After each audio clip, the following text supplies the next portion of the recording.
Jour 4, bonjour à tous, c'est Mickaël. Je vais vous parler de ce que j'ai vu aujourd'hui.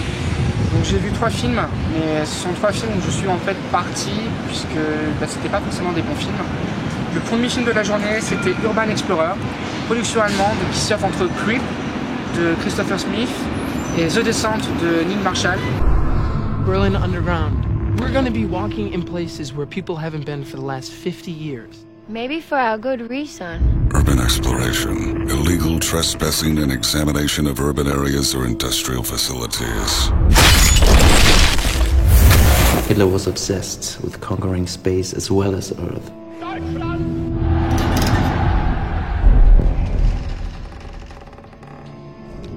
Some say they're still down here, roaming the caverns and tunnels. It's light. Malheureusement, c'est pas très bon, donc du coup, je suis pas resté le long du film. Donc, pour résumer l'histoire vite fait, ce sont des jeunes, ils descendent dans des sous-sols, ils vont rencontrer des créatures. C'était pas vraiment très bien. On va dire même que la mise en scène n'était pas terrible. Ensuite, j'ai vu The Wicker Tree.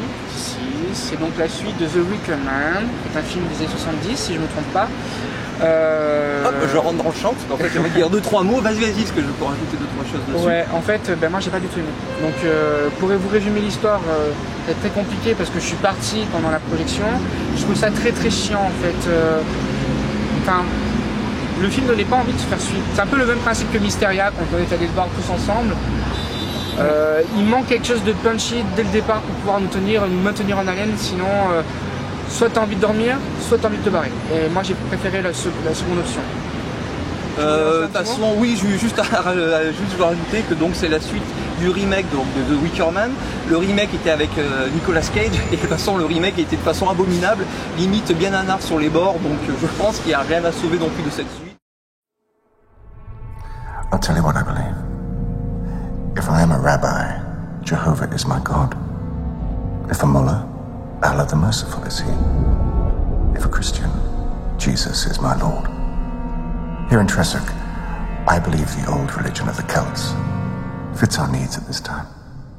Oh, glorious Son! Accept our sacrifice, that we may be fruitful once again!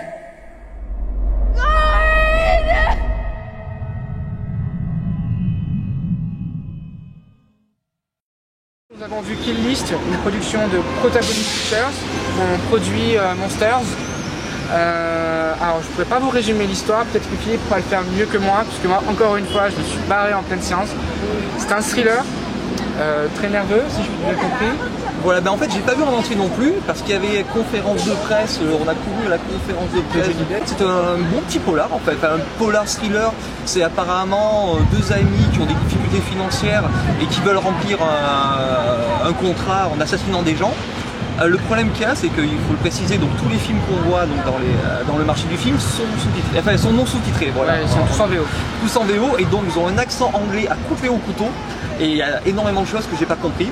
Donc le film avait l'air sympa, j'ai vu qu'il était programmé dans 2-3 festivals, je me permets de le dire, qu'il y avait des gens qui voulaient le programmer, donc le film ne doit pas être très mauvais. Je pense que j'ai pu voir peut-être un ou 2 distributeurs en DVD qui étaient intéressés. Donc quand il va sortir, ceux qui aiment les petits films anglais, thriller, polar, je pense qu'ils apprécieront bien. Voilà.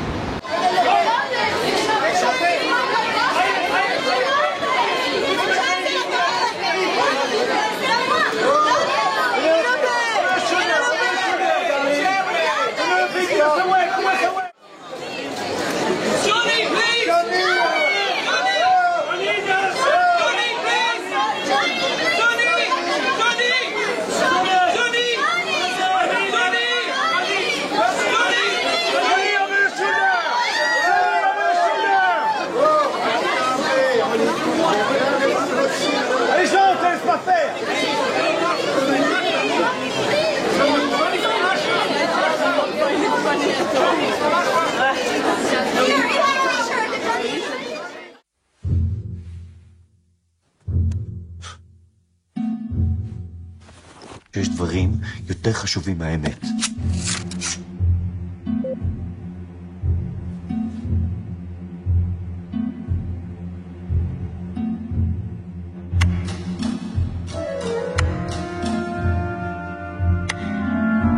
רעיון מאוד יפה, אבל שגוי.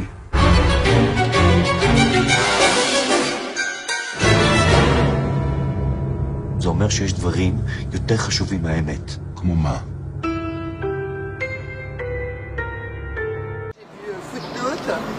Un film israélien sur l'histoire d'un homme qui a fait des recherches toute sa vie sur des recherches scientifiques et qui n'a jamais été reconnu. Et en fait, son fils travaille dans le même domaine et a tous les prix. Et un jour, il reçoit un appel du ministère et qui lui dit qu'il reçoit le prix Jérusalem ou le prix d'Israël, je ne sais plus, le prix d'Israël il me semble. Et c'est la plus grande distinction là-bas, donc imaginez son émotion face à autre chose. Et en fait, il se trouve qu'ils se sont trompés, que ce prix doit revenir au fils. Donc c'est toute une bataille de morale et toute la compétition familiale et les rapports père-fils. Donc très bonne réalisation, j'ai beaucoup aimé, déjà j'ai trouvé que le jeu des acteurs était super, j'ai beaucoup aimé la mise en scène avec des petits renvois flashback mais vachement bien menés, donc oui, Footnote très bien. Je n'oublierai jamais leur regard, leur visage était complètement décomposé, leur courage et leur force les avaient quittés. Ils avaient la réputation de saccager les bars. Mais ce jour-là, ils avaient commis une erreur fatale. Ils s'étaient trompés de bar. On arrive, vous savez pas ce qu'on va parler,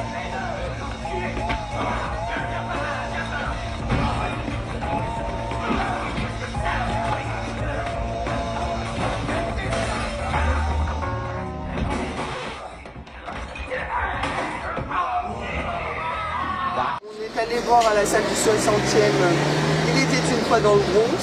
Alors on est allé le voir parce que c'était en présence de Robert De Niro. Et pour voir Robert De Niro, il faut savoir qu'on a attendu 2 heures sous la pluie. Et qu'au moment d'atteindre les tentes, les fameuses, il s'est arrêté de pleuvoir. Voilà, donc ça a déteint, ma veste a déteint sur le pauvre t-shirt de Michael, qui a dû en changer. Donc voilà. Mais après, on a eu la bonne surprise une fois dans la salle de voir non seulement Robert De Niro arriver, mais avec tout le jury. Donc pour la 2e fois cette semaine, en moins de 3 jours, nous avons Jude Law, Uma Thurman et compagnie. Donc c'est super. Il a raconté 2-3 anecdotes. Le film était très bien, je ne l'avais jamais vu. Il date de 1993, donc c'est de et avec Robert De Niro. Ça se passe dans le Bronx. Je pense que c'est à 80% autobiographique parce que ça a l'air de très bien retracer la jeunesse du petit Bob. Et donc ça passe dans le Bronx, donc, où un jeune garçon hésite entre 2 modèles. Sonny, le caïd du quartier, bon, un peu meurtrier et tout ça, mais bon, qui est à la tête du quartier, qui dirige par la violence et par la peur ce quartier du Bronx, et son père qui est un homme très moral et très chrétien, qui est chauffeur de bus et qui toute sa vie a travaillé pour arriver là où il en est. Donc voilà, il doit faire face entre ces 2 mondes. Donc aujourd'hui encore à Cannes, tout se passe bien. Voilà, à demain.